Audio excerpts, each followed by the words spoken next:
नेपाल में कांवड़ यात्रा पर हुआ बवाल तो यूपी में भी हो गई थी तैयारी कांवड़ को खंडित करने का प्लान। भोले के भक्तों को किया परेशान, हो गया ऐसा इलाज, अब 7 पुश्तें रखेंगी याद।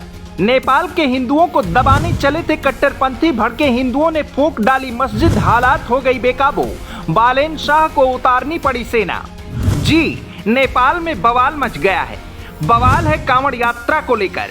जो नेपाल हिंदू राष्ट्र होता था, आज उसी नेपाल में हिंदुओं पर ही हमला हो गया।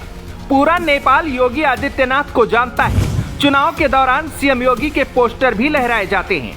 योगी राज में कांवड़ियों को परेशान करने का अंजाम बहुत बुरा होता है।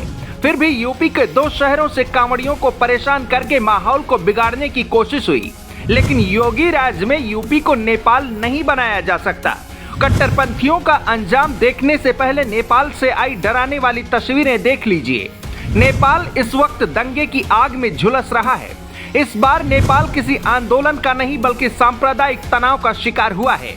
कांवड़ यात्रा के दौरान मुस्लिम समुदाय के लोगों ने बिजली के खंभों पर लगे झंडे और डीजे बजाने पर आपत्ति जताई, जिसके बाद माहौल बिगड़ा और पुलिस ने मोर्चा संभाला। पुलिस ने भीड़ को तितर बितर करने के लिए गोलियां चलाई।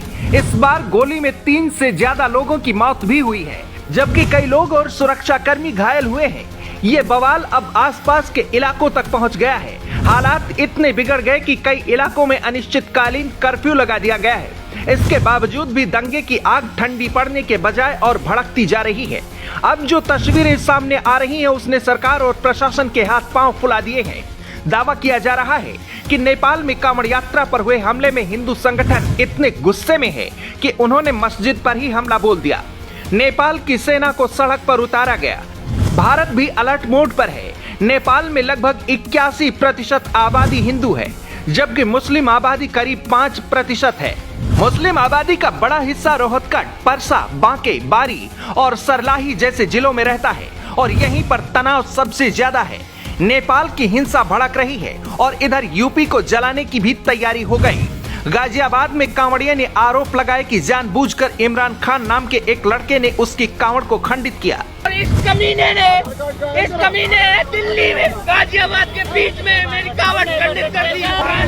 वैसे बोलते हैं मुसलमान हिंदू भाई, ये कहाँ का भाई है? कांवड़िया रो रो कर आप बीती सुना रहा है। जैसे तैसे पुलिस ने पूरे मामले को रफा दफा किया। नई कांवड़ उसकी स्थापित की गई, मंत्रोच्चारण किया गया और उसके बाद उसे रवाना किया गया। गाजियाबाद पुलिस ने सूझबूझ से सांप्रदायिक तनाव को फैलने से रोक दिया। दूसरा मामला कैराना से सामने आया, जहां पर दंडवत कांवड़ पर मांस का टुकड़ा फेंकने का आरोप है। फिलहाल वहां पर भी स्थिति को शांत कर लिया गया। कांवड़ियों के लिए सीएम योगी ने खास इंतजाम किए हैं। पुलिस प्रशासन अलर्ट पर है। फिर भी अगर कोई जानबूझकर कांवड़ को खंडित करे तो आप क्या कहेंगे? अभी तो बस शुरुआत हुई है। कांवड़ियों की भीड़ आएगी और भारत को नेपाल बनाने का सपना देखने वालों के मन में लड्डू भी फूटेंगे। लेकिन योगी राज में ऐसा कांड करने वालों का इलाज भी बेहतरीन होगा। नेपाल तो सुलग गया, मगर यूपी में ऐसा करने वालों का क्या हाल होगा? आप कमेंट में बता सकते हैं।